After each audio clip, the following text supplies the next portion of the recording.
Roy Carter said that he's under COVID protocol, so he was going to do a meeting remotely. Keep them away. Pardon? Keep them away. Yeah. Hey, Ty, could you hear me? Sorry, in the meeting. Can you guys hear me? Howard, Can you I'm in hear the me? meeting. I'll call you back. Yes, Paul. we can. I'll call I got you guys. I just got you guys loud and clear. Having a little Awesome. camera issues, but I can see you guys just fine. Okay, awesome. Great. All right, well, There you let's, go. let's That's a call shot. this meeting to order then. And thank you all for coming. Great, it's great to see you here in person, Julian. Yeah, and that you're feeling well enough and you're back as well. And great, so I'm glad you're here. Today, I think the last meeting was really important because we were dealing with a lot of issues like how do we actually get things done? Because we are in the process now of defining goals or objectives and goals for the 6 strategies that we have. And we're sort of running into labor issues, we've got a whole group of volunteers, and with the volunteers, it's hard to get all the quality time that we need. So I indicated that one of the things we would do today was get status reports from all 6 committee chairs and where we stand. And then I also wanted to talk about the Fairfax County model that Jason sent to us. I found some really interesting things in that. And I want to also talk about quantifying some objectives. I had the opportunity to use the Communications Committee's reporting process the first time in a meeting that I had on May 25th, and it really, really worked well. And took a little bit of manipulation, but it worked really well. And I want to talk about the results of that. And so I'd like to get started right now, and Bill, with broadband. Any reports to give us there? Well, we still got unless something's changed since last got from Don, December 2023 is our target date. I want to make clear though that we got about 80 residents. 84. Because I've been getting some calls because you know construction is going on and they are burying fiber and people call and say, hey, they didn't come down to my house, what's going on? So we got about 80 residents that we got to pick up somewhere, some kind of way. But everything is actually on schedule unless something has changed that you know of. No, everything is on schedule. The board will approve the fiscal agent agreement with the PDC to administer the grant that was given to them in APB, Dominion and APB. You'll approve that at your June meeting. There are 84 homes that were somehow missed, but the Broadband Authority is working on getting APB, All Points Broadband, to pick them up when they actually get into their area running fiber. The one thing that people may not realize is new homes that are under construction or will be built later, will have to figure out what service they want. I mean, the lines should be, out by the road, but it may be a different price for to running the line back to their home. So that's one thing that right now I think APB is saying it's going to be like a $200 cost, no matter the distance of running the cable from the road back to a residence. But that may change, once this grant is over. So they already started construction on putting install in? APB and Dominion have started. They've actually started in the Fredericksburg area working south, and they've got a second starting point in Warsaw working south. But no, nothing in the county yet. Nothing yet in Lancaster. Now, Okay, now I just wanted to understand. Dominion has been laying fiber on their backbone, and Breeze Line has been laying additional fiber through their grant. Yeah, I saw some fiber being laid in Weems. Yeah. recently. I didn't know, there was no markings on the truck, so I didn't know Yeah, who it was. That's Breeze Line, that's doing it. Yeah, but that, we already have high-speed there, but now they're bringing actually fiber in. Yeah. That's good. Yeah. So that leads to the second question. In the targeted growth area of the county where we have Breeze Line with pretty much a lot of copper, still coax going to homes, there was an issue the Broadband Authority brought to us that said, you know, if we're looking to recruit a tech business, that it may not be sufficient. But I think they also were talking about the fact that Verizon has got some fiber in that area, and maybe others. And I was wondering if we had any way to quantify what's available to any businesses that are moving into that triangle. The Broadband Authority heard the requests from this committee and the Board of Supervisors about creating a map on our GIS on our website that has the location of the various providers. And Glenn may be able to speak to that more. I know he and Gary have been working on that. So where does that stand right now, Glenn?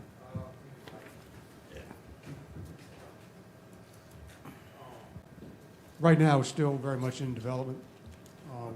We've built the app, and and we've got it. We've got it on a basically in a sandbox where we're just testing it. That's where we are with that. All right, but it's that's being worked on. So I mean, fundamentally, don't we know that there's fiber up 200 from Gilmont to Urban? I mean, we know there's fiber right there, right? yeah, Yeah, so that can penetrate into the growth triangle. yeah. How about Route 3 from Whitestone to Kilmarnock? I'm not sure there's any there. I don't know the I answer to don't know that. the answer to that, but we know there's fiber from Kilmarnock to Irvington. There's fiber that came across the bridge 25 years ago. Oh, yeah. That was laid all the way up to Kilmarnock, all the way up to Lancaster and Lively. Yeah. It was a backbone. It was a predecessor to Breeze Line Right. that did that. Right. So I know it's along Route 3. I don't know how much of it is dark, though. Yeah. I think one thing, that when I was talking to Gary about that, it's difficult getting the companies Yeah. to share that information. I mean, they don't have to, so they've been running into problems when kind of requesting, okay, where do you all have fiber, and Well, it's- what we can do is we can just take a ditch witch and every now and then just cut somewhere. Well, And but- if they report it in, then we'll know there was That's fiber right, there. Yeah, but if it's dark, Then my operation center, Yeah. my operation center goes down, and then we have a, You don't need a ditch witch. All you need is me. Anytime I stick a shovel in the ground, I hit something. I was out. This is a neat story. I was out in a remote area along the Potomac River.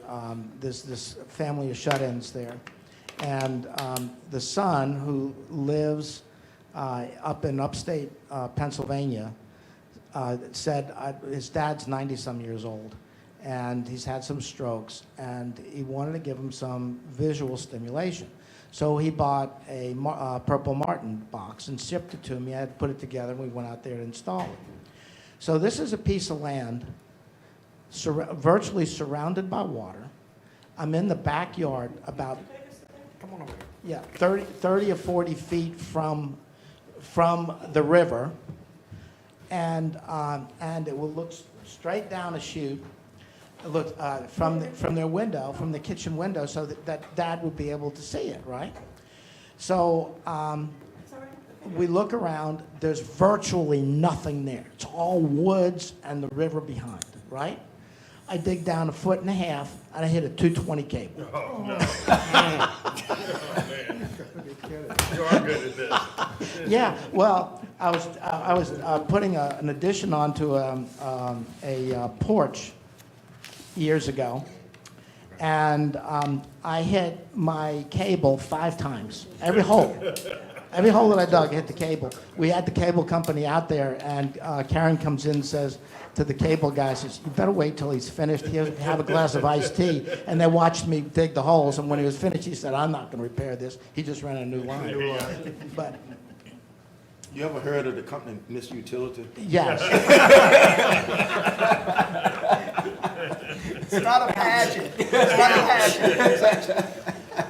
I was in the middle of the backyard one time putting in a bird feeder, and there's nothing around. Nothing. I go in there with this post hole digger. Boom! I hit this thing. The post hole digger comes flying back out of the ground, and it looked like someone took a bite out of the end of it. Your hair was like that. Good ball. Good thing it had wooden handles. It's the only thing I can say. So you don't need anybody but me. Okay. All right. Enough for the humor. So we're good. Yeah, we're good at that. I think we gonna be in good shape by the end of Okay. 2023. Yeah. We're gonna be in real good shape. In our public communications, So let me ask one question. yes. So we will be one of the first counties in the state to be fully connected. The northern neck will be one of the first, yes, Yeah. yes. Okay. I mean, saying that, I just wanted to make Yep. sure I was right. Yep. Yeah. It's never stopped getting the No, pass. in fact, Yeah. really. Yeah, Well, I need confirmation, Jimmy. Don't lose momentum. Yeah, right. You know, and Don might need to mention this to Gary. I think they on top of most things, but I was listening at Youngkin talking, I guess it was last week, and he was talking about all this money for broadband for rural areas, and I said, you know, this seems like another pile of money on what's already out there. yeah, they're on top of it, I can tell Okay, you, all right, yeah. yeah. Because when Gary emails me and talks to me, I mean, he's got his own language, of course, I think you all know that. So, Bill, in the focus groups and public communications that we've had, when we talk about broadband, and it's going to be available by the end of the year to all but 80-some houses, the folks there were wondering if the Broadband Authority is publishing any type of paper, brochure, anything like this that would be available to show the areas that are not going to be served and some sort of time schedule. It's not all going to come online at one time. So they were wondering if there's any type of time schedule by region that is being published. Yeah, I don't know, but you know, they have a website, and that website, they keep that up to date with everything that's going on and where it's going on in the county. Yeah, well, I refer them to the website. Okay. But they were wondering if there was something more than the website to go to. That's why I said, go to the website and you'll get the information is the answer that I've been giving. I know that Jeff and Susan have been making some presentations also. What has been your experience? I think I've heard from several folks, most people well, not most people, a lot don't even know about that December 2023 date. So I think at the highest level, we need to communicate that. You know, maybe the areas and all that stuff, leave that to the Broadband Authority. But at the macro level, this committee needs to communicate. Well, we are doing that in the presentation, A yeah. lot of people still don't know, so we Yeah. need to make Well, sure. one thing I did talk to Cassie about was trying to get something in the paper, you know, at least quarterly, you know, on where we are and things like that. And she said that she would, you know, definitely try to do something, you know, I said, because a lot of people just not aware. I said, if you just get something in every 3 months or something like that, and say, here's where we are, this is what we're doing. And she was open to doing that. So I think that would help a whole lot. I think, Glenn, okay, well, in the Lancaster 2035.com link, Glenn's gonna have that set up as a page that sits on the county's macro website. So we'll have a landing place for that kind of information, even if we, at the risk of using the word pirate, things from the Broadband Authority's website or put links there so that those things kind of talk to each other, so that we've got a central repository for, but I think we need a visual. If the Broadband Authority doesn't have a visual, and I haven't looked, if a visual would be tremendous in helping us. Yeah. I'm done. You're good. Just wanted to point out, in addition to that, their meetings Just wanted to point out also that their meetings are live streamed, the second Thursday of each month at 5 o'clock. And you can always go to our, to the county's YouTube channel and look at those after the fact as well. In addition to watching them live, you can also look at them pretty much anytime you want to. So that's another opportunity for people to keep up with with their progress. And we can cross-link all of that, because that's all, is that all residing on the same web platform? It's all on our YouTube channel. Yes, but is the Broadband Authority's website, is that a standalone, or is that sitting up underneath the county's? We have a link on our website, but yeah, their website is standalone. But we can link, we'll just link back and forth then. Okay, good. All right, how about our housing group? Good. So, Don distributed a handout that I made up. So, the primary focus of Housing Growth Group is to promote economic development by creating affordable workforce housing options for rent or purchase. And again, I want to differentiate that we're talking about economic development type housing. We're not trying to, that's differentiated from low cost or subsidized housing. That we're trying to figure out what that nexus is between housing and building our economy. And we're leaving the social needs of low income, of subsidized housing for others. Our primary action to date was, I think on April 27th, and thank you, Julian, for hosting that at Compass. We had 4 agencies. We had agencies in. We had the Virginia Department of Housing, Virginia, now called Virginia Housing, Virginia Housing and Community Development, Virginia Tourism, Virginia Community Capital, Virginia Department of Agriculture and Community Services in. We had all those agencies in. We took a bus tour of Kilmarnock, Irvington, and Whitestone. We got out and toured the tides in, and then we went back and talked about other actions that were going on, including Compass. And so the purpose of this meeting was to start a dialogue between us and the agencies so that they would understand what's going on in our community, relationships, and then we could get an overview of what they have to offer us in terms of services or potential grants to help us. And so on our short-term strategy right now is that we're going for a planning grant from the Virginia Housing. It's not a lot of money. It's a $20,000 grant, but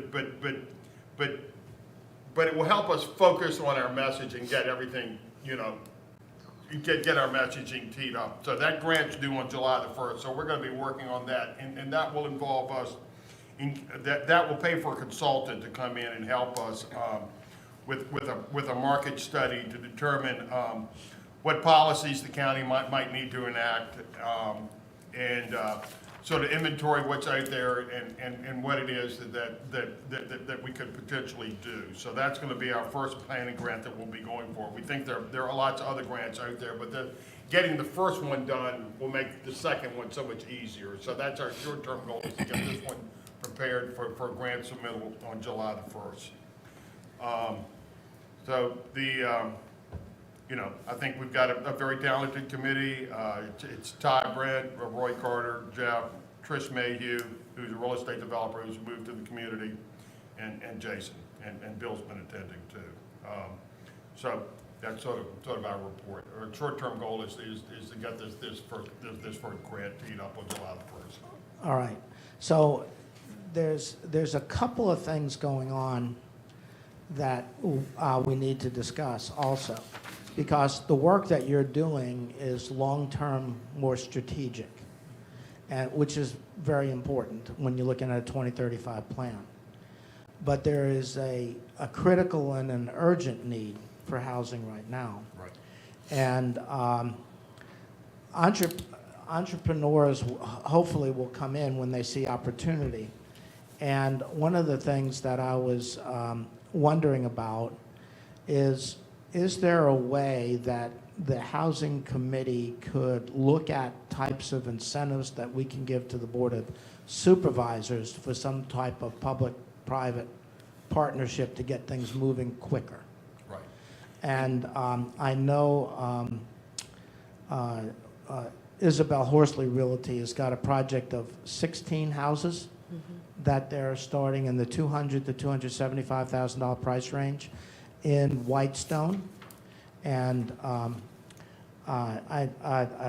we need to, in our public communications, that's critically important for the school board to know. I know we haven't heard your report yet, but you have a fair amount of teacher turnover every year, and one of the biggest obstacles you face is housing for them. Yeah, and so we need to figure out something that we can do to get at least some housing built in the short term for that, in that price area. Right. And Paul, we So sort of been- David Dew is the contact there. David says that they've got everything. I think it's all, the plans have all been approved, haven't they, Don? Yes. Yeah, do you know if construction has started on that project? I don't believe no building permits have been pulled. Where is it, Don? I'm not even sure. But it's, Where's the site? it's on Windmill Point Road, just outside of Whitestone. I got several things going The on. one down there past the school on the left, that little subdivision? No, it's before you get to, it's just after you go past Mosquito Point Road on the left. I think really? it's in there, Okay. yeah. Yeah. So is No, in the county, not- Jimmy was right. Jimmy, it's the one right there after the old school on the Oh, left okay, before you good. branch It's off on that- Little it's Bay. that existing subdivision in there, Ty, right? Yes, it's Yeah, been, that's right. they've just been open for a while, but, Yeah. and they're just been struggling with what to do with it. Yeah. Yeah. Okay, that's what, okay, got it. I got too many people texting me at one time. Yeah, so Ty, Ty, have you been working with David on that, David Dew? He's actually partnered with Jack Blunt. I'm sure Yeah. you all know Jack Blunt. Yeah. No, I know he's partnered with Jack, but I was just wondering, status-wise, I haven't talked to David in about a month, and I was just wondering when he was going to be breaking ground. I think they're just waiting. Again, the final concept, they've been going back and forth through. They do duplexes, single family. I haven't talked to them in specifics about that, but I do know, Paul, that they were just really waiting for the town sewer or mass drain field to come online. Okay, Okay, I've got a meeting with Jack tomorrow, so I'll get updated and I'll all right. report back. The other thing is the apartment complex over on James B. Jones Memorial Highway. I saw they broke ground on that Right. this week. So does anyone have a status update on that? A Yeah. building permit's Yeah. been issued? And It's 3 buildings with, Right. is it 4 in each building? Six. 6 in each building. 6 in each building. So it's 18 units, and all the permits have been pulled on that. Okay. And will they all come up together, or are they going to come up in sequence? That's phase 1, the 3 buildings. The whole project is actually 200 and some units. 120. 120 units. 120 units total. Yeah. Yeah, I'm talking to Lee here probably the next week Yeah. in general, but yeah, he's talking about phasing initially. We'd like to see him, we want to try to help him move as fast as he can move in terms of getting those units up. That's Lee Self? Yeah. Correct. Okay. And so I think it's important that we have up-to-date information on these projects to be able to give to Jessica for potential teachers coming into the community, so they'll know when Yeah. things are going to be available. Yeah, but I don't see those units at all this summer for No. teachers. They're not, he's a year out. He's a year out of getting He's the a first year ones out. done? I think he's a year out. So based no, on- so what we're saying is, with both those projects, there's no immediate help. I don't see it on the Self property No. Okay, at all. all right. How do you define immediate? I was just trying to see if things could become available in time before the end of the year, so that Jessica has something to tell prospective teachers. Do we in some way identify all of the single availabilities that might exist in the town or in the county? If there was some sort of a listing service? on Julian, some of the rental pieces, they may not even open up for a day or 2 days before they're gone.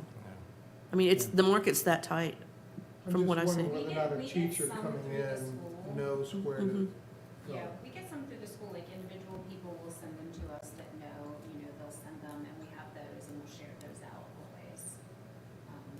You need to talk into the mic, Oh, because, okay, because of the people online too? yes. Yeah. Oh, we do get individual people who will share rentals with us. So. Yeah, And then, of course, Mercer Place. yeah. Mercer Place is staying pretty full, though. Oh, yeah. Yeah. It's completely full for Jimmy, next year. can we just talk about Mercer Place for just a bit? I know with the Bay Aging transaction is complete. Are there any, and I don't know what the hurdle is for Bay Aging to want to take on an additional third building, but there's, the town's already approved a third building some time ago. Right. And I'm just wondering if there were either a coalition of the willing or some other funding. If funding is the issue to getting a third building constructed, granted, it's going to take some time, but I think if we could understand that as a community, what Bay Aging's Yeah, and I impediments don't might think at this be. point that Beijing's got any, has really focused, I think they were just focused on digesting the No, I know. initial Yeah, I know. purchase. And But the so- question, I think the questions, we should, over time, be asking the I agree with question, you. because that third building is approved. Right, And if money were not the concern, right. or if whatever was not the concern, could we then move ahead with that third building? Right. Because that would be something, while not immediate, would come up with 8 immediate units, though, that maybe for the halfway through the school term. Right, And that's the target audience for that. yeah. One of the problems that we're running into right now, at least from my conversations with apartment builders, most people are shelving they're building any new apartments right I now, know. waiting for construction for costs to equalize. Materials are so expensive, it's ruining their financial projections. So most people are just on hold. And, you know, one of the things about the Mercer project was that, there was a fair amount of capital contribution into it that basically bought the rate down. Right. You know, for the renters. Donations, yeah. So there'd be more than just getting the financing. Somehow we'd have to figure out Rate structure as well. rate structure, you know, we couldn't come in at that current rent. So if they're renting for $750, you know, even with the attractive rates, you know, you couldn't get that, you couldn't attain that price level. So there are a lot of chicken and eggs here that we're gonna have to figure. But I will go ahead and as you know, I chair Bay Aging, I'll go ahead Right. and I just know talk that to there, you know, Kathy there's and not, you're not sitting there with a profit motive, profit requirement, not motive, but a profit requirement on the construction of the building itself. And I'm thinking about Virginia Housing. Right. And maybe some way to leverage what Virginia Housing can bring to the table. Right. I don't know what I'm talking about. I Exactly. just know that. But I think it's a but good the idea need- to The go ahead and need at start Mercer thinking about it. is there, and the approval is there, and we're not talking about a Right. private agency coming in, you know, a private corporation coming in, building apartments with a different threshold, Right. and maybe there's different resources. We need to ask the question, and that's all Yeah. I'm doing, is trying to That's move right. it to the top of the email Yeah, list. because one of the things we went through at Bay Aging is when we pulled down the Mercer place was that we did a lot of analysis to make sure that at least we would break even. Right. Because we Right. didn't want to take it on if we No, were you going to shouldn't. be a capital loss. And so new construction is to be challenging right now, but I will go ahead and plant that seed and start trying to think that through. How could we move that forward? Because it is the right place to do something. And it's ready, I mean, from an approval process, it's ready to go. Right. I mean, all that approvals, those approvals have been secured a while ago. Right, So you don't have that hurdle to that's right. go through. It Good. seemed, I'll it seemed I'll like, talk to, we'll start that process. And we'd be delighted to have you. Thank you. it seemed like on April the 27th, that meeting with those agencies, they were talking about possibility of some type of financing, funding, grants for some sort of housing like that. Right. So we may want to look specifically at that project with Bay Aging, Right, Kathy. okay, I'll start that Yeah, conversation and and, report and, back. and there was That's good. another interesting thing that, was that boy from, was it, what, Bedford County? Yeah, That he was, that they had a project going on where the county was actually buying houses that were in disrepair, rehabbing them, and then reselling them. And That's what my son works in. It's called the ARS program. the ARS, So acquire, renovate, sell. okay, is there any room to do something like that in this county? I think, and that's like a one-off, like property by property or groups of Yeah. property. And That is truly a public-private partnership. Mm. Yeah, that's a public-private, we can get more information on it. I know that much about it, but they did mention it in our housing meeting. Yes, And yeah, with like a lot of our properties now that are sort of vacant, which, gets into the whole eyesore thing the county has, some of those might yeah. fall under that but you still need a developer who's willing to, and I don't know if the cost and all that stuff, Right. but. Yeah, And we can look at that through Bay Aging too. Bay Aging, we have a team who goes in and renovates homes under programs, and a lot of that funding's been cut back. So maybe we might have some capacity to do some one-offs on renovations, with the, in a partnership with somebody, with the idea we could go in and fix them up and then resell them, recapitalize, and then go to the next one. Maybe we could do a couple at a time or something. I'll explore that with Kathy. That sounds like a good program. That's the way that program works. They Right. sell it, and the profit from that presumably rolls into the next one. Right. And it sort of feeds itself. Right. That's a great idea. That's a really good idea. And Pat Frere, who is his side gig is Whitestone Town Manager, sort of runs that department for Bay Aging. So he's got we've already got somebody hit the ground in Lancaster, knows the Yeah. territory. Patrick, after the meeting that we had with the town council there, Yeah. contacted me and said he would like to be a part and wanted to know if there's any way he could participate. Great. So it may be a project that Okay, you know what, I Kathy think could I'll let. talk to Pat and maybe get him to come on this housing committee. That's good. Thanks. You all helped me think some stuff I hadn't thought about. Thank you. Yeah, well, I was just trying to see, what we can do. There's so many things.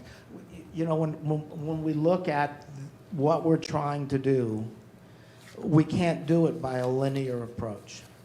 It's circular, which means that a lot of things have to be coming up at the same time. Right. And we can't say, okay, by 2035, we're going to have the housing problem solved. By 2035, it's going to be too late to have the housing problem solved. And so while we're taking some strategic views of it, we need to look at some tactical ones too. Yeah, but it's circular and interrelational. Excellent, exactly. Mhm. But you started this discussion with the question, are there any incentives to public-private partnerships? I don't think we've answered that question. Yes, we have not. And that, Julian, that's what this grant's gonna lead us to, is this planning grant that we're going in with the state on, that we're getting ready to go. That's gonna sort of tee up and get that we have to do an inventory, and there's some steps that we have to do in order to sort of tee those programs up. So they have to be in the form that they want them to be. So that's what this grant submittal is working towards, is to sort of get us prepared to be able to go in and have everything necessary to make the applications. Yeah. It seems that there's an educational portion to this. There are plenty of individuals and foundations in the area, partnerships, if you will, that are very quiet. They exist here very quietly. You may know of some because of what you do, I have done. Yes. But those might be interested in being involved in a partnership. They just don't know that there's a need. Yeah. Yeah, the Community Foundation comes to mind that may Sure. be able to, yeah. I don't know if Wiley, with their early childhood development money, the way it impacts children. It impacts all quality of life all over. But anyway, that's something to explore for sure. Right, and they would be good partners for the Mercer Place because, Right. because of the social implications to schools and for Yeah. providers and all that. Yeah, the Community Foundation Yeah. would be a really good starting point there. Good, Julian. Yeah. Anything else on housing? No, I mean, my conversations with builders have been, when we start talking about apartments, what they say is that Lancaster County's tough, because the problem is when you build apartments, you need to hit for most developers, you need to have a critical mass. So you gotta have at least 60 apartments, 60 to 100 apartments before you can afford to have, a manager and all those. So just to go build 10 apartments, it doesn't work because you don't have the critical mass to spread the cost. And but it's so frontiering in this market for someone to go build 60 or 100 apartments, because even though it feels like there's demand, there's safer markets for these developers to want to go to, so it's hard to attract somebody here at this point. And I'm not sure there's any way to really overcome that right now. I don't think there's anything that the county could really do. I think the county's responsive to speeding permits and all that sort of stuff, but it's, you know. So it- Jimmy, are you, it's a problem. are you saying, let me just think, Yeah. let me, brain's working here, slow, but I got this going. Are you saying that there's not demand for 60 to 100 apartments?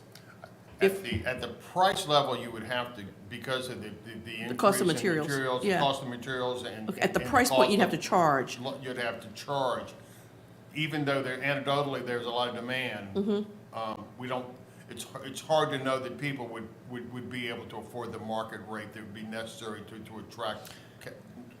I understand. Drive So, it down. Unless there was a nonprofit involved and there was ways that it could be supported by some sort of gifts or donations. That's right, if you could buy the rate down, the artificially buy the So- rate down. It's a So the business model core- problem. so the corollary to that, though, is that the demand that we have is for below-market rate accommodations, which is a separate problem to solve than just having housing.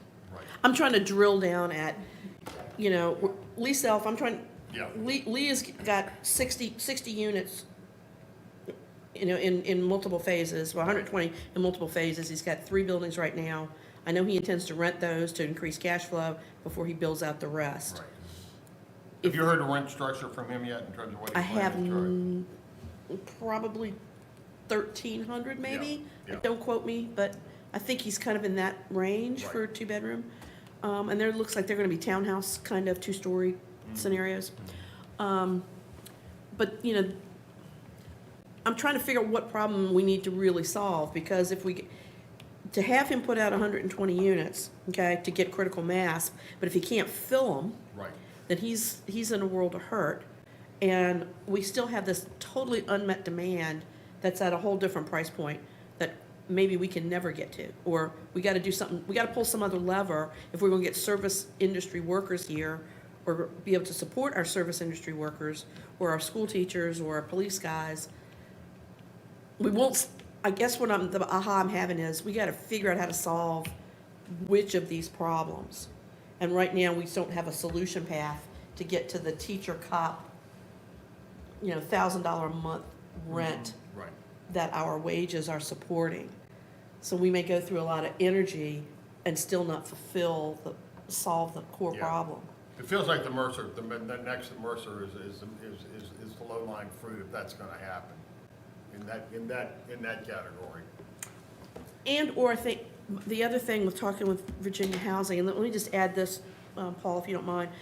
I just want to thank Jimmy for pulling that event off on the 27th, because out of that tour has come a desire within Kilmarnock. We're going to do a community development block grant, probably community revitalization, downtown revitalization grant, planning grant, to look at the footprint of downtown that we didn't address earlier in 05, 07 on Main Street, but look at Main Street to School, from Irvington to West Church, look at that kind of 2 big block area where the Right. fire was, Right.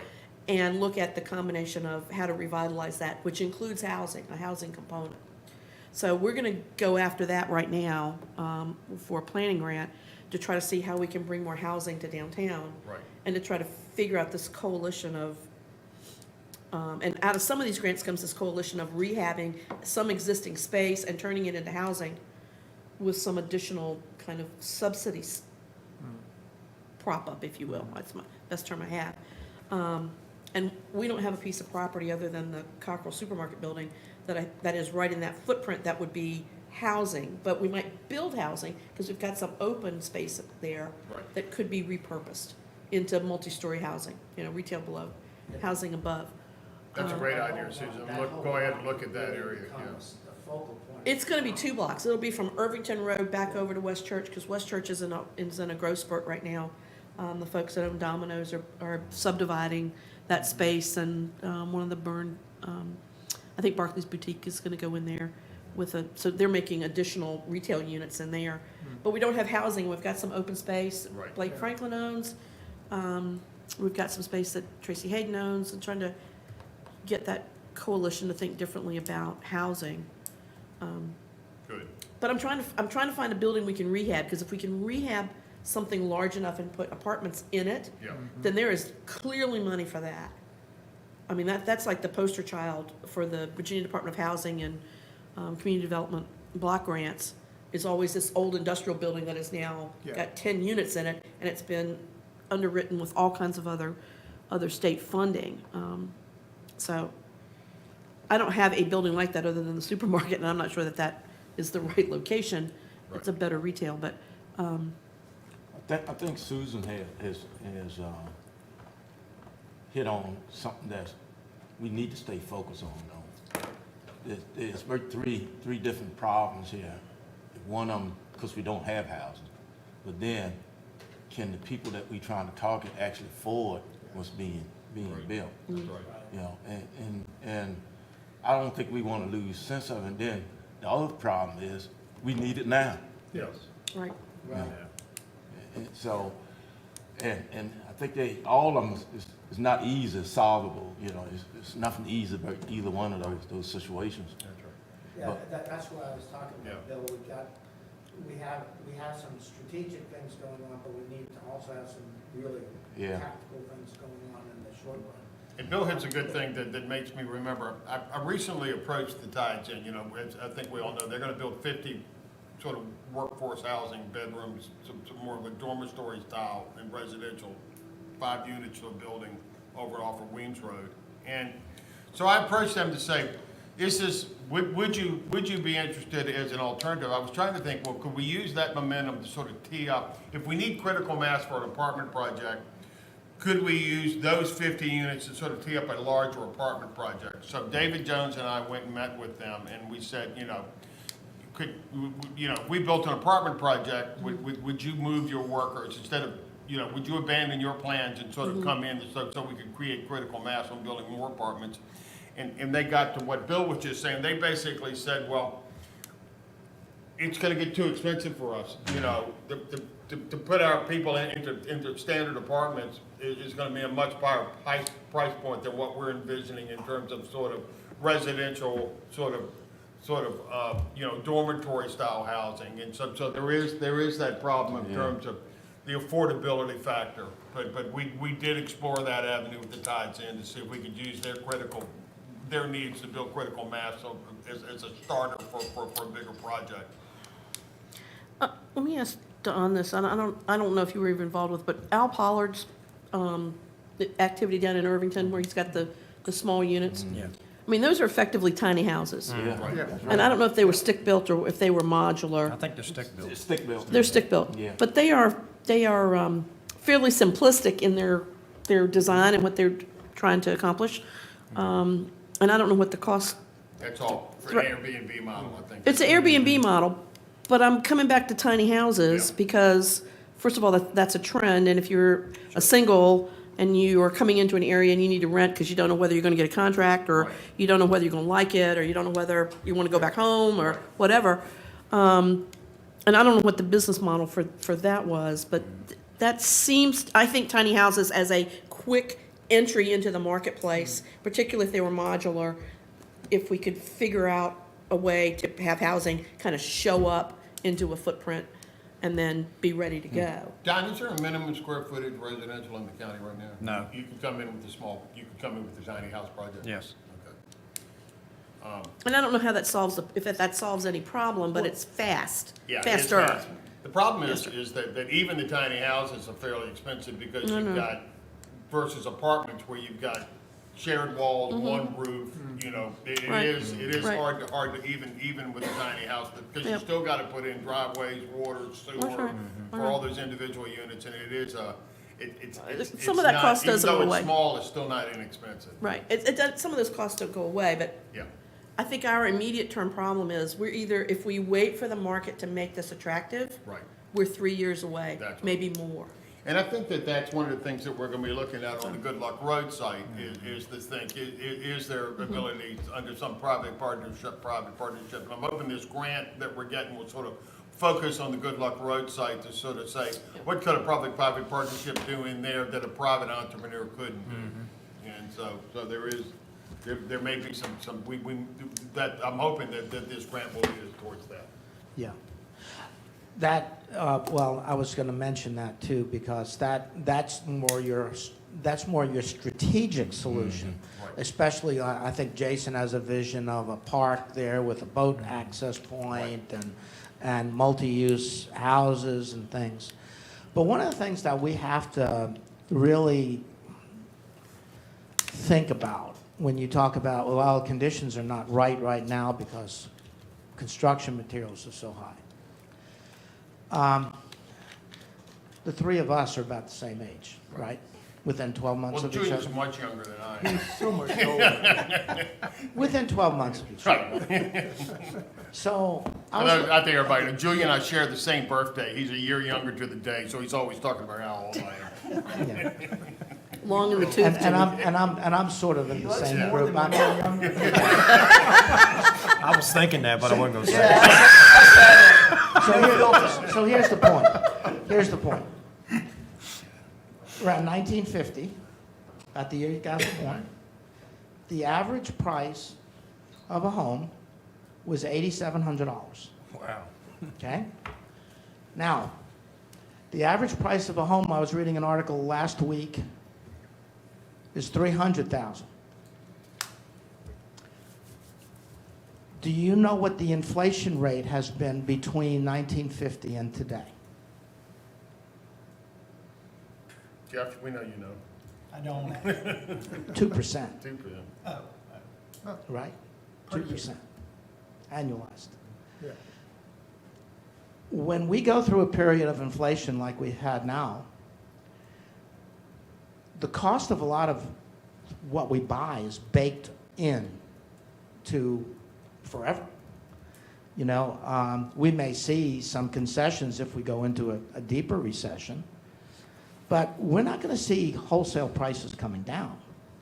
And we've also seen a lot of wage inflation in the last couple of years, with even now fast food places offering $15 an hour for someone that's going to, you know, serve food on the counter. And with all that said, even if the inflation rate comes down from 8% over the next year to 4 or 3, that's just the rate of increase. It's not saying that prices are going to go down. Now, you may have some that come down, but if, you know, if a 2x4 3 years ago was $5 and now it's 10, I don't think you're going to see it at 5 again. No. You're going to see maybe you may be able to get it down to 7 or 8 if we go into a recession like we believe we are. And so the thing that we have to think about when we look at housing is how creative do we need to be able to get folks in at a $45,000 minimum teacher salary starting this next year? And how much are we paying our law enforcement people? They start at the same place. Yeah, Yeah. same place. They start at the same place. Yeah, and so I'm saying, when we talk about workforce housing, do we really need workforce housing, or do we need government subsidized housing? Just a question. You're trying to close the gap, is what you're trying to do. And Yeah. so if you can't move this, Julian, you're you trying need to move speak that. into the mic a little bit so I can Sorry hear you. about that. You're trying to close the gap, and you're trying to determine essentially, if I can't move the object on the right to the left, can I move the object on the left to the right? I understand that. You know, I'll let you pursue that answer, but for me, it's a bigger picture of, have we really articulated what our need is in a way that is compelling, so that people even out of the area would say, I want to be involved with that? Yes. And I don't have a mind of all of the information that we have on hand today, but I just don't think that we have fully defined what our need is in a way that is compelling to people who have solutions. Right. Well, that's the point I was trying to make. Okay. Yeah, that's the point I was trying to make. And Julian, I agree with that, and I think that's what this grant's gonna help us do. It's gonna bring in a consultant to help us, or consolidate, put everything together into a report format, all that type of issue. So that's what we're trying to work towards. We need, Yeah. that clearly needs to be done, you're right. Good. Ty, you got any comments on any of this stuff? You sort of agree with the problems we're having in terms of the expense of building and all of that?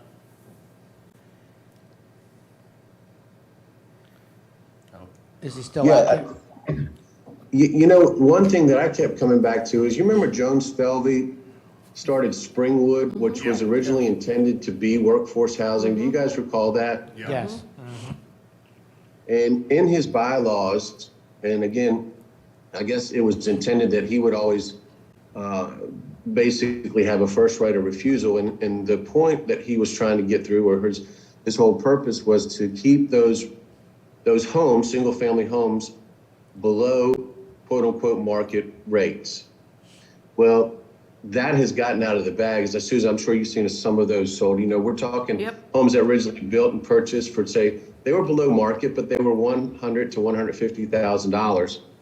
And now those guys are selling for $230,000, $240,000, $250,000, which now, as I say, the cat's out of the bag. So those can no longer basically be applied to what Jones's original intent was, is workforce housing, because they've reached market rates. And again, it's going back to exactly what our problem is now. You know, how do we make it affordable? He had good intentions there, but it's just gotten out of hand. Now, there are still some sites over there that he does own.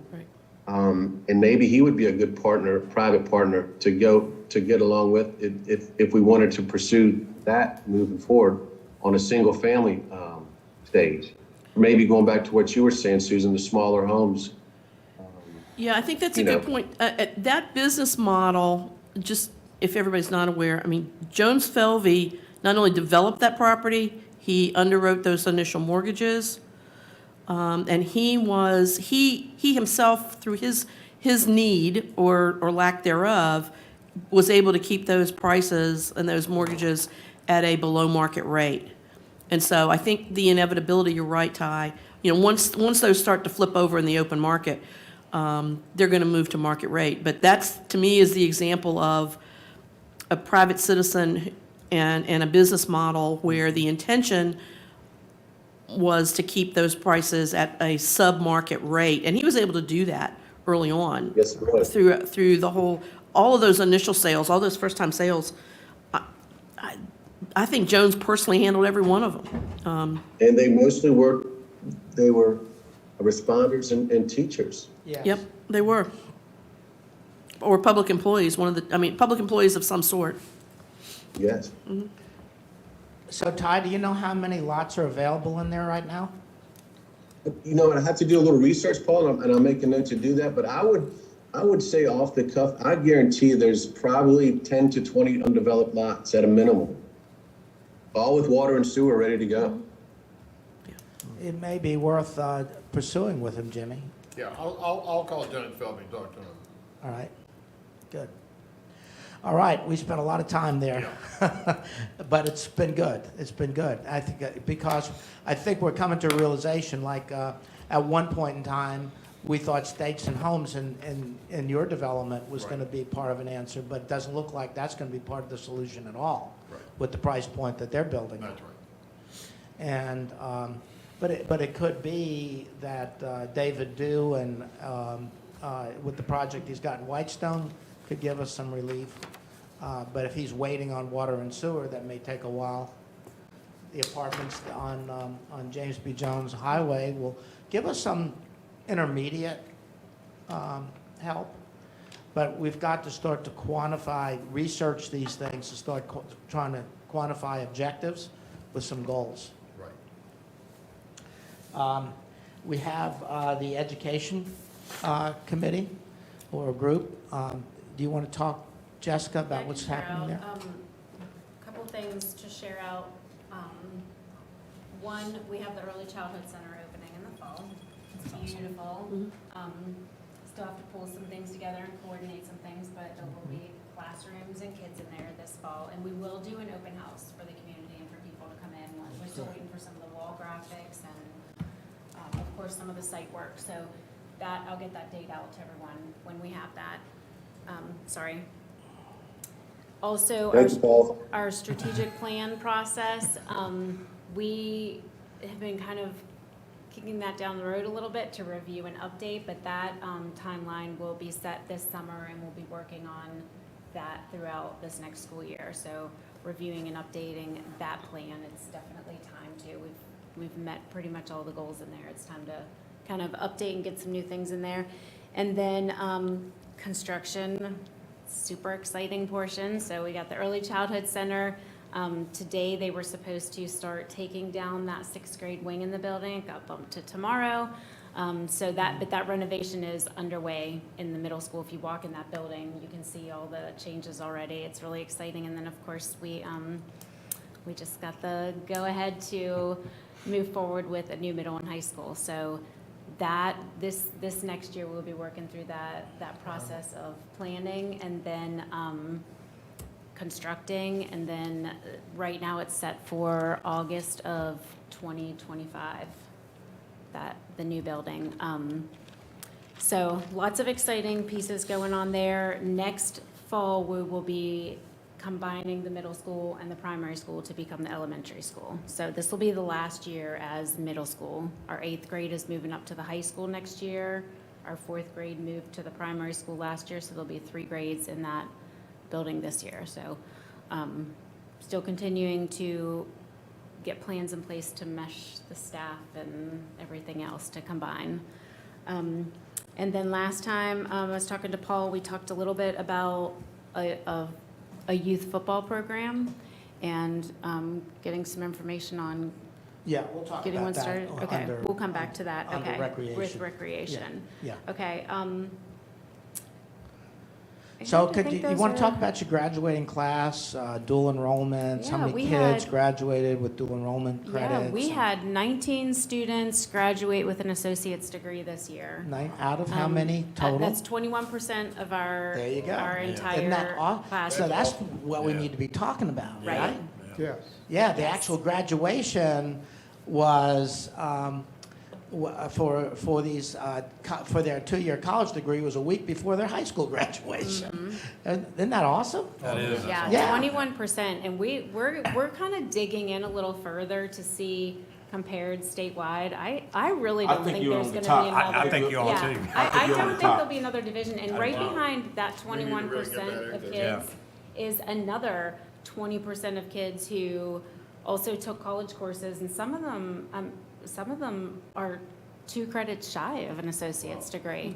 And these are all fully paid for. Our kids don't, they're funded from a different We gotta sources, get so- get that word out there, because just last week on CBS, they was talking about that, and I told Vera, I said, we've been doing this. Yeah. I said, we've been doing what they finding out now, but nobody knows that we're doing it. I mean. We do, and so many people have mentioned this. We're gonna get it out to the Virginia School Board Association, because that goes out to all school systems. We're looking at how to get it, I mean, it could be on the news, and get that word out, because it's something to be really proud of. It's amazing, and it just is one of those other things we just kind of do, but yeah, people don't know, so. Any Yeah. chance we can get that out in a number of competitive articles in the Rappahannock Record?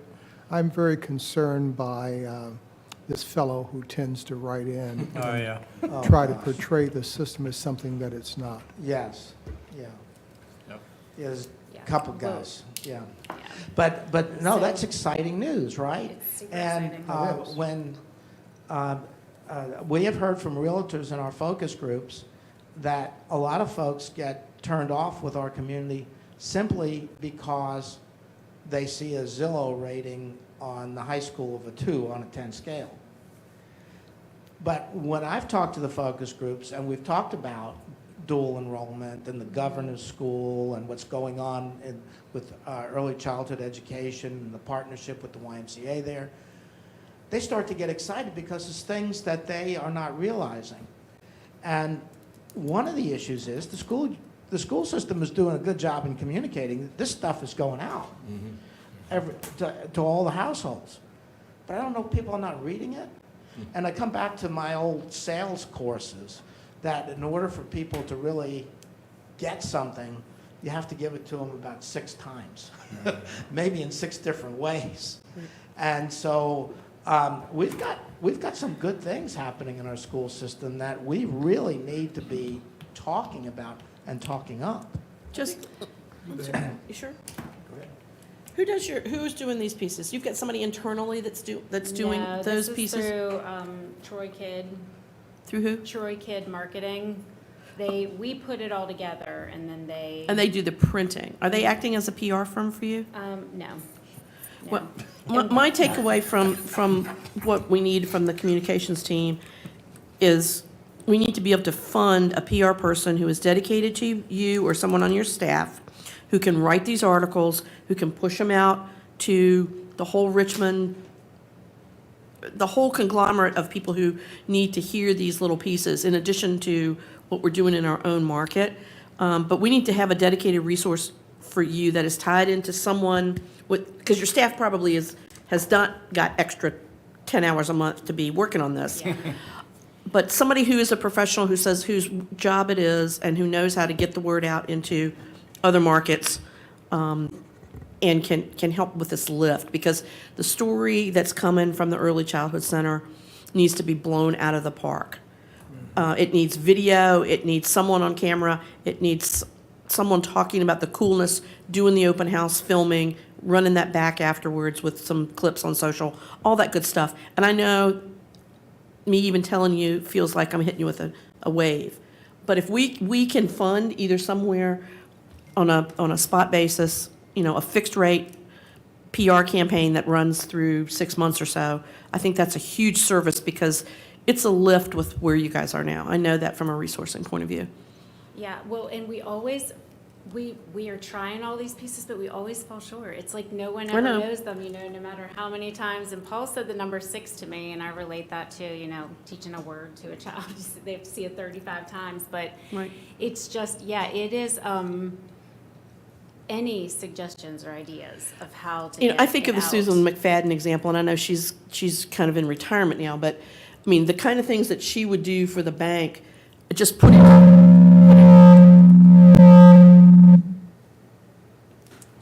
putting together the story, putting together the story and the pieces and the constant going out to a whole media network, it'll stick somewhere, and CBS will pick it up, or NPR, or, because we need to talk to ourselves, but we also need to talk to these outside markets. Yeah. And I was also thinking, wouldn't it be cool if even we can get on the school website or on the county website, is professionally done interview Correct. with parents and children that did this dual enrollment, right? And be able to talk about how great it was that this child got a 2-year degree for free the same time he's graduating from high school. Right. It's cool, saying, I graduated from college before I graduated from high school.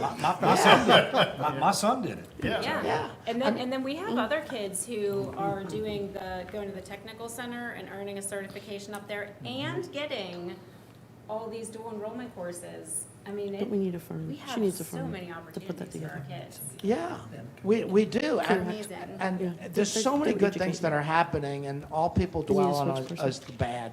And we've got to change that paradigm around. Yeah. Yeah, Yes. one thing I think that, our communications committee too could sort of help with that.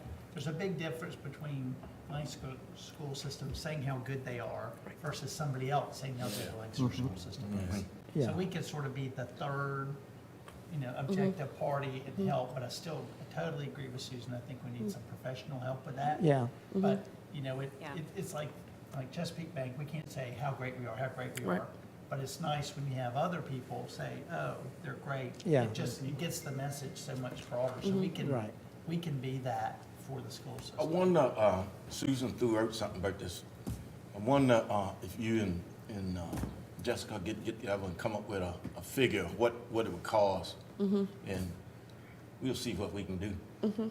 You ought to be looking at 10, just to pick 10,000 to start. Yeah, we, you know. That would be my, just doing just do the video and the production side of it alone is gonna run you half of that, at least. We can At least find five. that. Yeah, that's what I Between our said. budgets, we can find that. Yeah, That's not a. if you can find that. Yeah. I You think know- we need to move on that. I'd like to see that story actually not stop with the technical center and the degree, but actually say the person found a job locally. Are they open a small business locally? I mean, give them the full cycle. Yeah. Because that full cycle says success. Exactly. Right. You could do a Brad Smith. I was just Yeah. thinking him. Brad? Yeah, Yeah. oh, hey, I love Brad, he's one of my favorite kids. Hey, let me ask one Yeah. question, I don't know if this is for Bill or Don, or where do we stand? I've divorced myself from the school issue because I didn't want a conflict of interest, but where do we stand now? Has it been, I mean, are we go on these schools now? Yeah, we Yes, got, we yeah. are. The, Oh, yeah. yeah, Okay. we, I mean, it's been, Board of Supervisors has. And that's interesting you brought that up, because I got a call, wanting to know if we were serious about building new schools. And I said, it's done, it's a done deal. Okay, I was confused. But the public, if I think the final public vote, still yeah, don't had know. that taken place. the Board of Supervisors approved their budget on May the 26th, and that budget included the new school project in the capital improvement budget.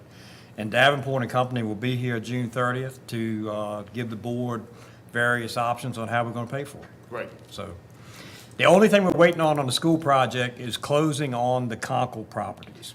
There were some other issues with that, but we're getting closer and closer on those.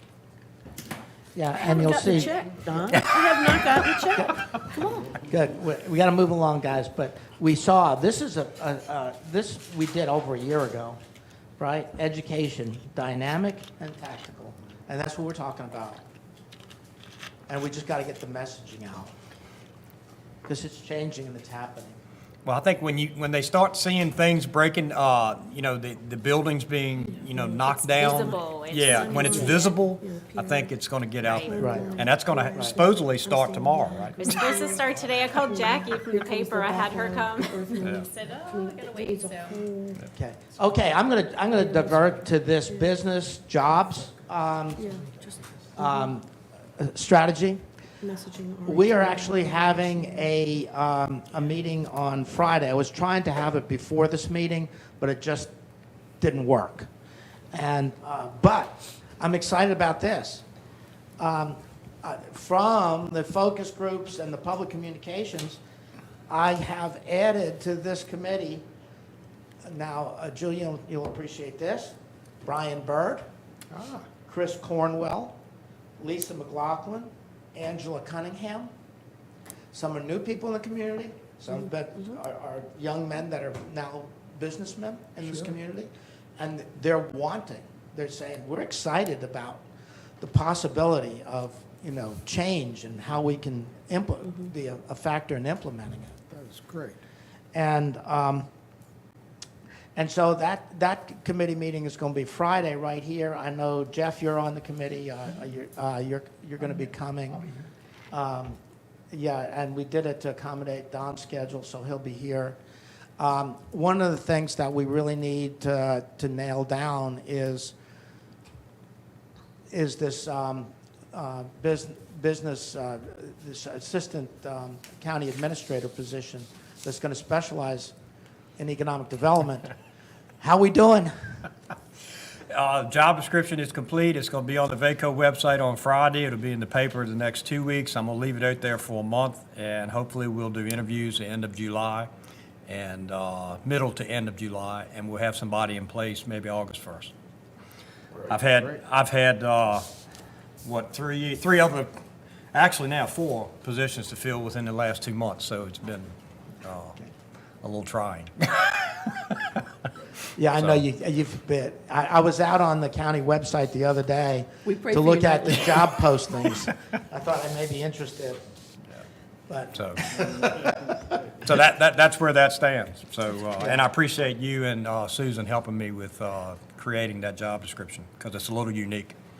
Yeah, it is, and I can't wait to be able to have a resource available to help with implementation of some of the strategies. But we want to talk about, on Friday, I want to talk about public-private partnerships, what some other county governments are doing on tax incentives. And Jason, I don't know if you guys read this, but Jason sent us this Fairfax County Strategic Plan, which he thought would be, when we get it up finished, would be a really good model for us to look at. And I really like it, the way it's laid out. And, our objectives are going to be different. But they have 10 strategies. And I was looking at the economic opportunity strategy. And does this all sound familiar to you guys?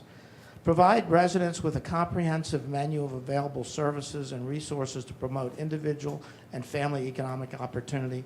Facilitate broad access through proactive community engagement. That sound familiar? We've been talking about that. EO, so it's, they have their numbering system, EO, for Economic Opportunity Strategy. That's 1. 2, number 2, focus efforts on removing barriers such as lack of affordable housing, childcare and transportation that limit participation in the workforce, and employment-related programs. Does that sound familiar? How about this one? Implement transparent and flexible land development policies, regulations, and processes that keep pace with market conditions and technological innovation. Streamline the land development process to reduce time to market. Collaborate with the business community to explore innovative approaches to enhance efforts to attract, retain, and support and expand businesses, particularly in target industries and across various types and sizes. I mean, it's like our playbook. And I'm saying, wow. And there's a lot more of them there. Y'all ought to read that because the way they lay it out, it's interesting, it's innovative, it's going to, and they're a large county. One of the things they're talking about is maintaining their heritage. Same thing that we're talking about, types of compatible industry to maintain their heritage. So I was looking, I said, man, that's Fairfax. And here we are. We're talking about some of the same things. But one of the things I wanted to talk about Friday morning is this idea of an apprentice program. We have kids that come out of the high school without direction. And they're around town now, and maybe there's a way to find direction. But I know that a couple of these young men that I've talked to have said, you know what? If we can find a way for people that we hire without experience to get some educational background, we can apprentice them. And if they they successfully complete, we'll hire them. And the thought, and that's a thought that's had, and I know that Chris Cornwell especially was talking about it with me. What if, we can get the Workforce Development Office here at our community college to help us with this and participate in classroom training for a plumber, electrician, a carpenter. We haven't worked with David Jones. David Jones has been trying to hire carpenters for years. He's got the signs out there. Maybe we can get something moving like that. So Paul, yesterday, we, in a meeting at the bank with Jeff yesterday on the advisory committee, 2 examples of that came up. Jeff is doing internships, and Bruce Sanders said that he's had good success of hiring some training, some people. He's got about 6 different people in his firm at Rappahannock Yachts where he's hiring people. He's got young people now in coming in and doing training under, he said you had to go through about 20 people to get 3, but he said that he's finding really good workers now that want to come in and learn the trade. So there are some examples going on now in the county. And the way he did it, like Bruce had been advertising for these positions through Rappahannock Yachts forever, nothing. He'd been advertising through Rappahannock Yachts and couldn't get anything, so finally, he got his employees to go out through their social channels with a video of what they did, and that's when he got 20 applicants. And he said, it was Use just a Facebook. different way to do it, and they came out of the blue, and he hired 3. He said some of them were not, but Yeah. he said it was just the different approach that helped him. Yeah, to get it out there. Some of them are just coordinating efforts too, like the tech center does do a work program where they go out, but maybe everybody doesn't know about it, or, and then we are getting, we are working on an internship program at the schools that we do not have yet, but we need, especially, with the school in town, kids can go out, they can work, and we've had so many different people in town who are willing to be a part of this. So we have to get that program up and running, but we do intend to have an active internship program for kids where they can go out and try a couple different Is that things summer and help internship out. program that DuPont used to fund still going? No. No, okay. That was a different, that had some issues with that program. But that was through Visions, Right. yeah. You want to talk about that Friday morning then? Yeah. Yeah, maybe we, We'd love to do maybe, an maybe we ought to, internship. Count us in. maybe we I have a ought word to, from y'all. Yeah. What's that? I said, maybe we ought to ask Bruce to come to the meeting, if he's available. He might, yeah. I mean, I'll give him a call. It's really helping him. Yeah, it was really interesting to hear his comments. Yeah, He's- yeah. He's got more work than he can say grace over. good. So, those are some of the things that we're going to be talking about. Target Industries also is another thing that's on my agenda for that.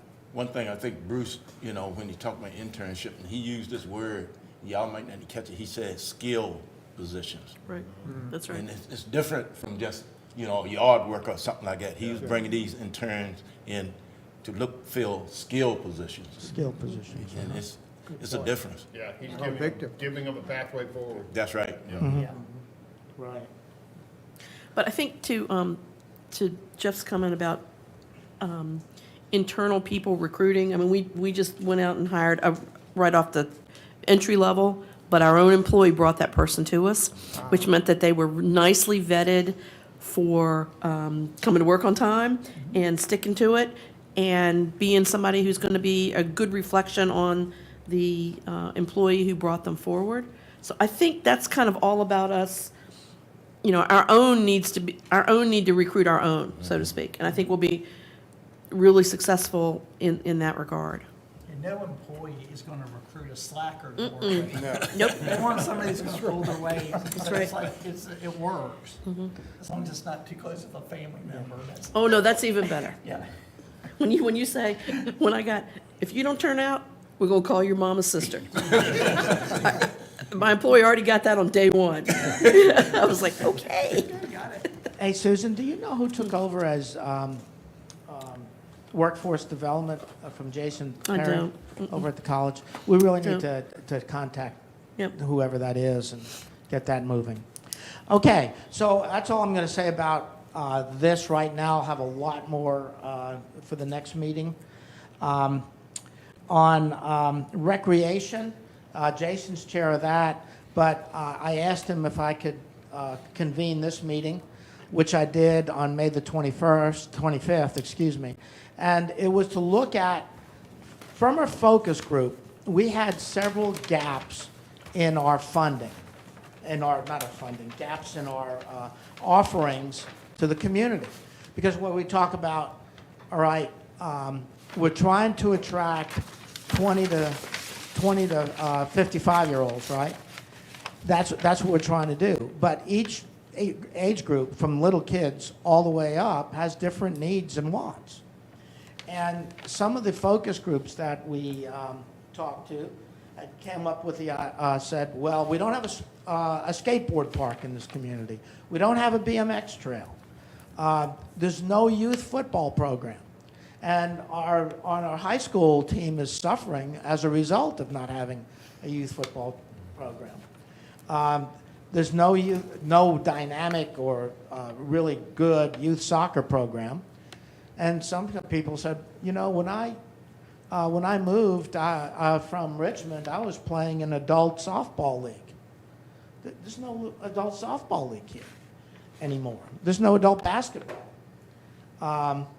Some folks were really interested in this Tri-Way Trail and the exercise node off of that. And so we convened a meeting, and Jessica was there, Liz Allen from the YMCA, Philip Mumford from the Boys and Girls Club, and Welby Saunders representing the Lancaster Youth League. And we talked about those things. We really didn't get much action on the skateboard park or BMX trail, except someone said, are those nodes that could be included eventually into the Tri-Way Trail? Right, and Susan, we've been talking about that. Right behind the town park is the old dump. I don't know if you all remember, there was an old dump right behind the park, and so there was an idea, Susan's staff came up with that would be a great BMX site, because you can't really use it for anything else, but it's already mogul to be a great BMX site right behind the park. Yeah. So we are looking at a variety of nodes of activity off the Tri-Way Trail. And to focus on that is a millennial node. This Saturday at 12 o'clock, we're opening the disc golf, which will be open free to the public Cool. at Hills Quarter. And we see that as sort of one of those, an activity node that's coming to fruition. Another thing to point out, real quick, I'll just give a 2-minute report on the Tri-Way. Last week, we got another $40,000 grant from the Community Foundation. We've gotten $220,000 in planning grants now, and this is helping us. We've got a full report that I'll be coming out to the Board of Supervisors with next week. We get the final edits that are being done right now by our primary consultant, LPDA. There are exhibits in it, there's a preliminary layout in it, there's some cost modeling, there are all sorts of things, and a very comprehensive report. So that we're spending a lot of time on trying to get this project teed up, and I'm feeling more encouraged about it. One of the things that we're working on right now, we've got a grant in to do the next section from Harris Road to the golf course, sort of to the school site. And the county expressed some interest in maybe funding it on their own, and I told them to hold back for a minute. No sense spending county money on it if we can get this grant. So we're hoping that maybe we can get that link done in the next 12 months. And anyway, things are progressing well. We're going to need to show, you know, the name Tri-Way Trail is out there in this community right now, and everyone's looking for something to happen. Right. So getting that first phase of it open would be really big. Yeah, really we're going to do critical. some messaging around the opening of the golf course, the disc golf this week, to sort of talk about how this is an activity node and give an update on it. So we're working with the RAPAC record on messaging right now. Okay. All right, so let me go back to this meeting that we had. So youth football, it didn't seem like the Y or the Boys and Girls Club were interested in it because of insurance concerns. But Jessica's taken it up from the school board standpoint because they need a feeder system into the high school. If we're going to play high school football and be competitive, we need a feeder system into it. Well, And I did some looking into it. Some of our surrounding counties do have the youth football league. Richmond County, Essex, both have it. Middlesex did have it. I'm not sure if they have it anymore. I didn't get a definitive answer on that, but there is quite a bit of interest from people who would be willing to get it up and running. It's very costly with equipment for football. Practice fields we're good with. We can use the high school one, or there's lots of space at the primary school. So there are pieces like that, but there are logistics. You have to have 3 different age groups, and you have to have coaches for all of those. So there is a ton of interest in it. yeah, and honestly, if we're going to play competitive high school football, we have to have a feeder system. You just can't bring these ninth graders in and put them in a football uniform and expect Do we them have to enough play. kids to support the 3-tiered structure? I think if we got it going at a young age, that we would. We would. Yeah. I do. So, so Jessica's taking that on. Youth, so a couple other things. Adult softball, the youth league has one field that they would give for that use every fall. The adult basketball, Boys and Girls Club stepped in and said, no one's using our gym at nights and on the weekends. You can have an adult basketball league there. With both those, they said that what is needed is someone to coordinate and facilitate it happening. We'll give you the field, we'll give you the court, and it comes back down to, does the county need a recreational coordinator at this point in time? Not a whole Parks and Recreation department, that's another animal. But could there be somebody at the county level that would organize a lot of sporting activities? Assist with, the YMCA has said that they will support and promote a much larger soccer program, but they need promotion, they need help with coaches. Same type of thing. Same with Jessica with football. We need volunteers to step forward in doing it. Another thing is the quality of the playing fields. Welby Saunders said, if we made the new high school football field artificial turf, it could be used almost year-round for soccer, field hockey, football. You wouldn't have all the time needed to renovate the sod. And so he would strongly recommend that as the school system is proposed and these playing fields, because I think is some of these playing fields in phase 1 of the construction? That, we are not that Far into along? Yeah, I know it from the committee he served on, they were looking at that as phase 1. But he said that we ought to make sure the budget is in place to have really good practice facilities that soccer could be played on, and also a really good competitive football field that can be multi-use because it's a good astroturf or that type of field. So the big takeaway that I had out of that meeting was to hire, the recommendation came back to hire a recreational director at the county level to coordinate, recruit softball, basketball, soccer, and youth football. That's one of the things they said. You can have the field, but we don't have the resources. You can have the court, but we don't have the resources. Jessica, we can see if we can do the program, but we don't have the resources. So it seems like we've got to start. I just wanted to throw that. I know this is the first time I've talked about anything like this. Is this a possibility? Does it make any sense to have someone at the county level that's organizing, coordinating these both adult and children's activities? This is a must-do. This isn't going to be defined by current easy quantifiable factors. This is a must-do as you look towards the future. You have to invest in this. You have to make the decision to do it and then make it whole, make it full by all of the various players who are willing to participate in part. But if you're waiting to justify it fully in definition, it's not going to happen. Mm-hmm.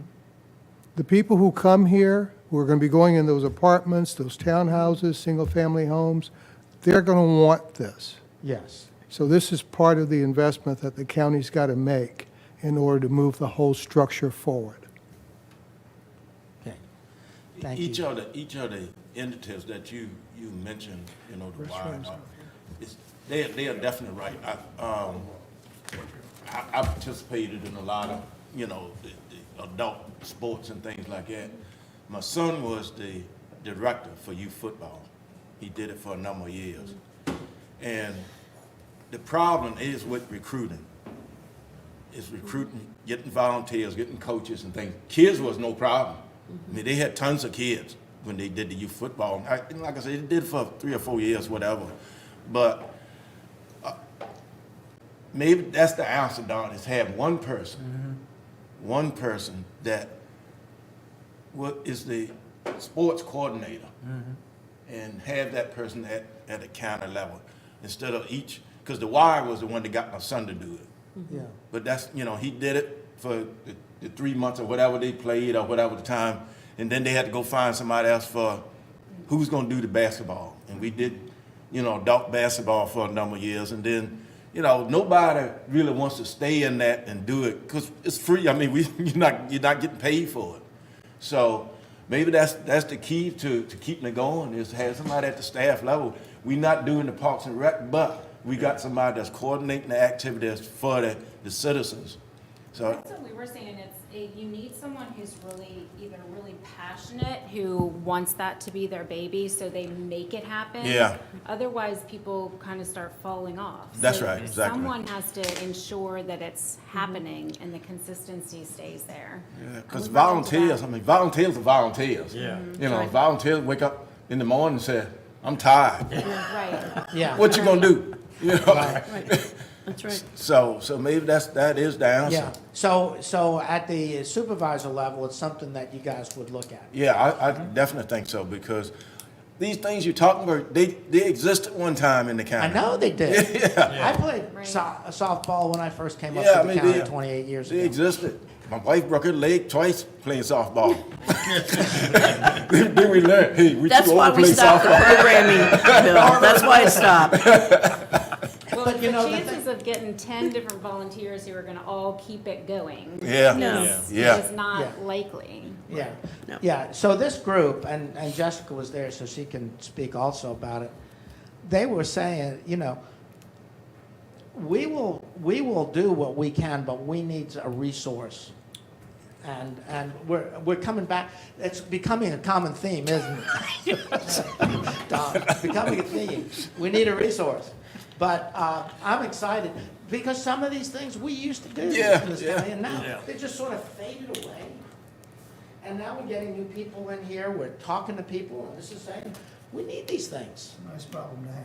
Yeah. And it's the problem that you have when you aspire to be a thriving, attractable community. Right. When you aspire to those things, you have to provide resourcing and programming that supports what our residents want. And I like the title, recreational coordinator, versus a whole Parks and Recreation department. Right. Because when I think about the budget, and I Oh, think that's about a huge. whole That's nother huge. department, I'm thinking big money, but just, one person, I like that title, recreational coordinator. plus you can start with 1 or 2 programs for Yeah. that one person to handle. Yeah. They don't have to have an 80-hour-a-week job. Yeah, Right? that's You can give right. them enough to handle so that they're successful, and then the community, we hope, would then support, we want to expand that, so now, Don, please go get us 2 people. Yeah. And it gets a whole lot easier to resource when there's demand. I think the political will is there to make that happen. I do. All right, so, I'm gonna Check. I'm gonna translate, this is Jason's bailiwick, but I told him that I would handle this part of it.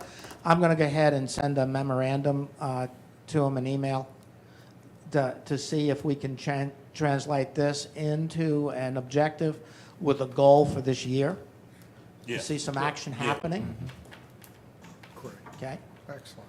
All right, I know I'm running past time of our 90-minute rule, so I want to go to the last one on the list, public communications.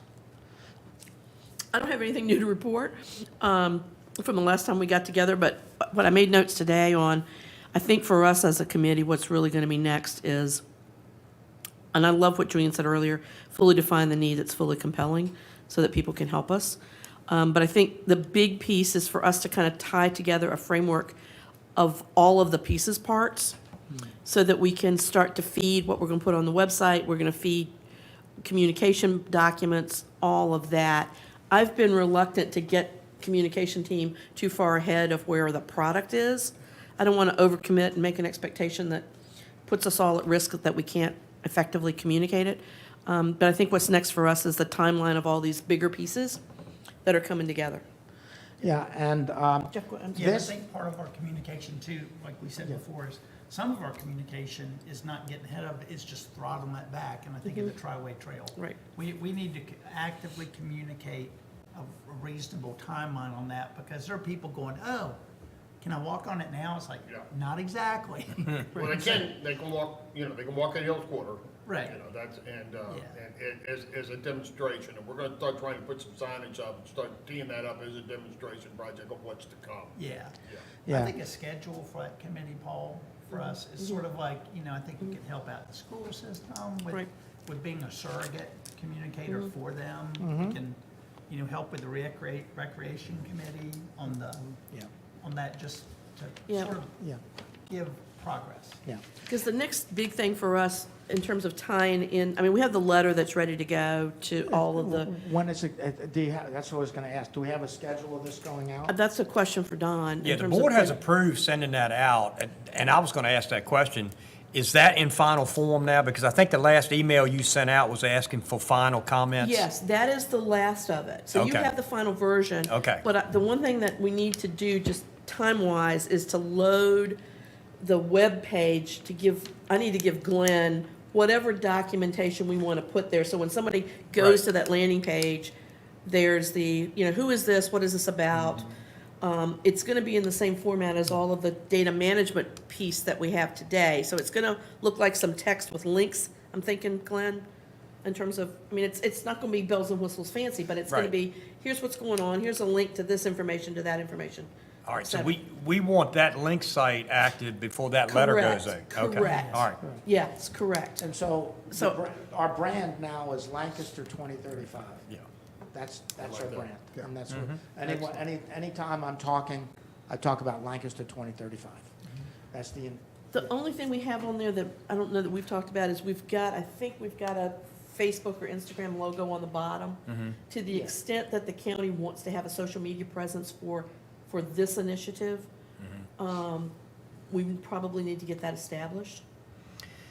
And I don't know how you guys are doing all that in terms of, your existing social, but that would just be an add-on to it. EMS runs our Their own? Facebook link. Oh, they, EMS Yeah, does all that? Okay. and, I mean, Glenn and I, we don't have anything other on Facebook, or any type of social media. So, Okay, so it's just the EMS side, so just there's the no. EMS side. They, yeah, Okay. he posts things on Facebook for the county, because that's, But you have a county page, but Matt just does the work. no, he posts things individually on Facebook regarding the county. We don't have a county Facebook page. You don't? Okay, No. that's what I'm asking. All right. No. I guess the question is, do we want a social media presence for Lancaster 2035? And if we do, that's got to get created somehow. Well, I have had people asking, do It's we a have- kind of a normal yeah, expectation. yeah. Some of the people Nowadays, that have been yeah. in focus groups are saying, is there a web page we can go to find Right. out what's going on? Right, That's becoming a very common, the more we talk, right. The more people want the more information. people are saying, do we have it? Yes, we need to Mm-hmm. have that. And we need to have some reasonable content on it. Right. Yeah, but like I'm saying, the content's going to be either, the thing that people are going to link to are going to be these hard copy presentations or the committee reports. That's the extent of, it's going to be PDFs that we're going to upload. So that content we need to kind of clean up and get ready to go. Yeah, And then right. we'll pass that on to Yeah, Glenn. and he but can also upload. this thing that we were talking about with the Lancaster school system, 21% of the kids graduated dual enrollment, and how many what percentage had close to the course, you talked about being a surrogate to help them. To have that on the 2035 page would really Right, be right. nice too. Well, I'm envisioning that within each of our 6 subcategories, that there's going to be a text blurb that says this is what we're doing, and a link to something if we have a PDF content that we can link to. Correct. And whatever, whatever we need to say Send for it, education, yeah. send it over, we can get that formatted and up it will go. I mean, I'm gonna send it to Glenn. Glenn's gonna, Yeah. this'll be a cut and paste, easy peasy, I hope. So as far as public communications goes, in the last couple of months, we've been to all 3 of the town councils. And I think Jeff did the Irvington for me. But we also, I did Whitestone and Kilmarnock. June 14th, we're in front of the all-member meeting of the Chamber of Commerce. in the last month, we've also been to the Irvington Business Association. And we're getting positive feedback wherever we go. And as a result of it, I'm starting to get a lot of phone calls and texts right now about people wanting to help and to contribute in ways that they can. So I feel like we're really building momentum. And I was just thinking a little while ago, think about the content we've had in this meeting today compared to the content from 2 years ago. You know, incrementally, it doesn't seem like we're making a lot of progress, but we are. And we've got to get down to these objectives under a strategy and start with some tangible, measurable goals. And I know we've been sort of restricted by the county timeline of getting people in place. It looks like Don's got that untracked now. We've got this, hopefully we'll have this content page on the county website. We talked today about getting a recreational director for the county. I think things are really starting to come together. It looks like we're creating some help the schools, trying to add some ways to help the school system to market their good points, things that are going on. You got the supervisors have been working on getting the new school project going. They got a broadband authority that's got a plan right now to have broadband to every household. You know, things are happening. All the public access that we're, Public access Same thing, points. but we didn't bring that up, but we, Yeah. you know, we got timelines on all that stuff. Public, so- yeah, Yeah. timelines on all public access Yeah. points. So. Yeah, that's one. And we got a community committee, citizens committee that's working hard on it. I mean, working very Yeah, hard. so tell us, last item then, on that, I know we have Windmill Point, we have that place in Weems on We got Taylor's Weems, Creek. got Thomas Landon, Windmill Point. Don showed me the plans on that. He's got the plans back for that. So that's drawn. We got Thomas Is Landon. there any physical building there that we can get? it will be. What I have is a shoreline protection and restoration plan, and it includes breakwaters. To me, it's like a mini Yorktown Beach. Okay, And, it's, yeah. big things are happening there. The Carter's Cove property that the county purchased last month in Weems, we've got RFPs out for engineering services and architectural services as needed. They're due back on June 17th. We'll get an engineering firm, an architectural firm under contract. They'll design, the site and the buildings that will go there. The board wants to renovate the existing Oyster House on that site into a living, working waterfront museum. We also talked about potentially having some boat sales and boat rentals and things like that. We've got, actually, we've got a county employee a side business for him and his wife has started a kayak rental in the county. So it's a lot of things going on. Yeah. And we also looking at the Taylor So we Creek. need to be documenting all this. It's got to be documented. We got to communications committee, because this is the central repository. And I used Hearing all that stuff, it's exciting. I used Jeff's And then you can form look- for the first time for this last committee meeting that I had, and it worked really well, and I plan on using it again Friday. Yeah, the intent was that would be the feeder up to Yeah. us so we can consolidate It's information. it's really easy to complete. And I actually was thinking about starting to use it as minutes for these meetings here. Good idea. And so we can start feeding the content up.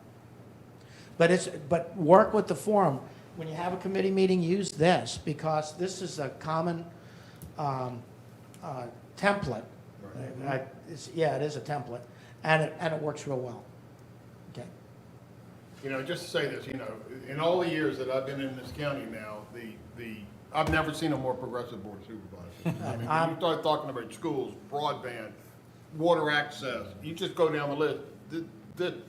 This board of supervisors is making it happen. Yeah. Jessica will tell you, she has been, I think at three presentations so far. And I always point out that this Board of Supervisors is the best Board of Supervisors we could possibly have for this time. That's the truth. Great message. Great message the community needs to hear. They need to hear it. So with that, is there any other items to consider? We'll stand adjourned then till the next monthly scheduled meeting, the second Wednesday of the month. Just one quick thing, Paul, just to get it out there is I think somewhere in, I think it's probably gonna be in jobs. I think some subset of that might need to be childcare. You know, Yes. just that were at least, Yeah, that's a component of jobs. I noticed that here. Oh, is it? Okay. In the county, in Fairfax had it as one of their top items there. And I think under recreation, we should expand that to arts also. Recreation and arts, Yeah, yes. because we have a decent amount of stuff there. If we could coordinate that better, I think that's sort of a strength for a community this small. And I met with the RAL yesterday, we were talking about it. I have a dream of building a sculpture garden in Hills Quarter. Oh, cool. Next to the schools. Jimmy and the Nude? Right, exactly. Just as an art, another node off the trail is It's early in the day for that visual. Yeah, Jeff. that's right. Right. Exactly. Right. You know, And that would tie those committees together.